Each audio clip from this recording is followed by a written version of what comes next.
امریکی کلچر کے نام خط۔ امریکی کلچر۔ بچپن میں تم نے مجھے اگلی ڈکلنگ کی کہانی سنائی اور میں سالوں تک اپنے آپ کو ہی اگلی ڈکلنگ سمجھتی رہی۔ کافی عرصے تک تم نے مجھے سکھایا کہ میں صرف مرد کی کم تر نقل ہوں۔ نہ میں مرد کی طرح تیز دوڑ سکتی ہوں، نہ اس جتنا بھاری وزن اٹھا سکتی ہوں۔ میں مرد جتنا کما بھی نہیں سکتی اور اکثر روتی رہتی ہوں۔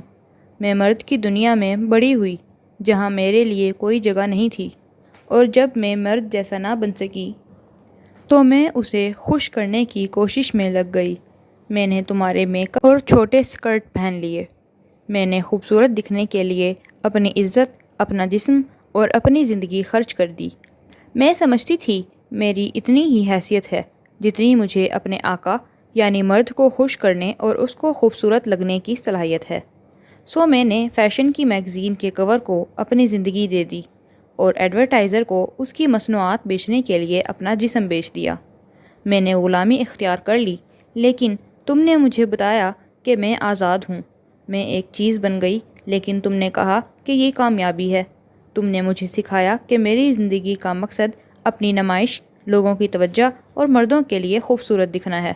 تم نے مجھے یہ سمجھایا کہ میرا جسم ان کی گاڑیاں بیچنے کے لیے بنایا گیا ہے، اور تم نے ہر وقت مجھے احساس دلایا کہ میں اگلی ڈکلنگ ہوں، لیکن تم جھوٹے تھے۔ اسلام نے مجھے بتایا کہ میں سوین ہوں، یعنی ہنس ہوں۔ میں مختلف ہوں اور یہی میری خوبصورتی ہے۔ میرا جسم، میری روح کسی عظیم مقصد کے لیے تخلیق ہوئے ہیں۔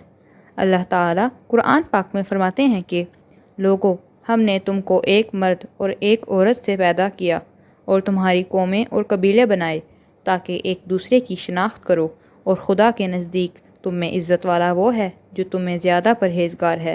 بے شک خدا سب کچھ جاننے والا اور سب سے خبردار ہے۔ اس لیے میں باعزت ہوں، کسی مرد کی وجہ سے نہیں، نہ ہی میرا مقام میری کمر کے سائز یا پرستاروں کی تعداد سے ہے۔ میرے مقام کو ناپنے کے لیے پیمانے بہت اعلیٰ ہیں، تقویٰ اور پرہیزگاری، اور میری زندگی کا مقصد اس سے بہت شاندار ہے جس کا چرچا فیشن میگزین عورت کو آزادی اور کامیابی کے نام پر کرتے ہیں۔ اس لیے خدا مجھے پردہ کرنے کو کہتا ہے تاکہ میں اپنی خوبصورتی کو چھپاؤں اور دنیا کو بتاؤں کہ میرا وجود مردوں کو خوش کرنے کے لیے نہیں بنایا گیا۔ مجھے خدا کی رضا چاہیے۔ پردے کے حکم سے خدا عورت کو جسم کو عزت اور اونچا مقام دیتا ہے۔ صرف اس میں اجازت اور حق دوں گی جس کو اپنی شادی کے لیے پسند کروں گی۔ تو میری آزادی کے خواہش مند لبرلز کے لیے میں صرف یہی کہوں گی، جی نہیں، بہت شکریہ، تھینکس بٹ نو تھینکس۔ میں نمائش کے لیے نہیں ہوں، نہ ہی پبلک پراپرٹی ہوں۔ جوتے بیچنے کے لیے صرف خوبصورت ٹانگیں نہیں ہوں۔ میری روح ہے، عقل ہے، اور میں خدا کی غلام ہوں۔ میری خوبصورتی، میری روح کی خوبصورتی، میرے دل کی خوبصورتی اور میرے کردار کی خوبصورتی سے وابستہ ہے۔ اس لیے میں تمہارے خوبصورتی کے معیار اور فیشن کو نہیں مانتی، میں کسی اور کی عظمت کو مانتی ہوں۔ میں پردے میں میرا ایمان نظر آتا ہے، نہ کہ خوبصورتی کی نمائش۔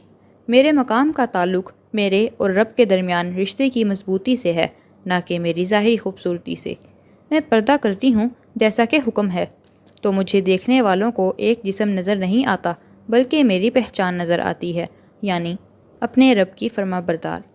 سو دیکھا، ایک مسلمان عورت ہونے کے ناطے میری سوچ ایک اندیکھی غلام کی زنجیروں سے آزاد ہو گئی ہیں۔ اب میں خدا کے بندوں کو جواب دہ نہیں ہوں، میں صرف اس کائنات کے بادشاہ کے حضور جھکتی ہوں۔